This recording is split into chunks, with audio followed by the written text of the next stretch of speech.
As we reported last night, the Senate held hearings last week on safety at BP before the blowout, at which BP's so-called vice president of safety refused to say he felt in any way responsible for the disaster and the 11 workers who were killed. Senator Jeff Merkley, Democrat of Oregon, took part in those hearings as a member of the Health, Education, Labor, and Pensions Committee. He joins us now from Washington. Senator, if BP's Vice President for Safety, Steve Flynn, isn't responsible for the explosion that killed 11 workers on the Deepwater Horizon, then no BP executive is responsible. Isn't that what BP is trying to tell us? Well, absolutely. Stephen Flynn came into our committee and he said in the beginning of his testimony, safety is our top priority. And we had before us all kinds of history of BP safety violations. You have a situation where over a 3-year period, Exxon had one single egregious willful violation, while BP had 760.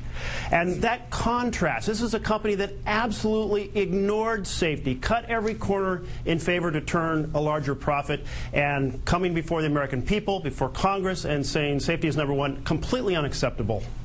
Now, if the Vice President for Safety still has his job and the company has replaced the CEO with another executive who was in place before this disaster occurred, before this explosion occurred that killed BP workers, what has really changed? I mean, why wouldn't they be bringing in someone who didn't have any of this blood on his hands? Well, I'll tell you this. I hope that Bob Dudley seizes this opportunity to completely change the corporate culture. Exxon, after the 1989 spill, Exxon Valdez, it proceeded to change everything. They brought a top team together. They looked at everything from the temperature of their salad dressing to the safety of deep water drilling. And the result was a complete corporate makeover. BP could go through that, but it has to have the willpower, and it has to start with Bob Dudley. And I guess we'll find out soon if he has that determination based on what actions he takes in the department of the safety team. Now, Tony Hayward is out there very proudly talking about BP's unprecedented response to the environmental disaster. Of course, it's an unprecedented disaster, so of course the response would be unprecedented.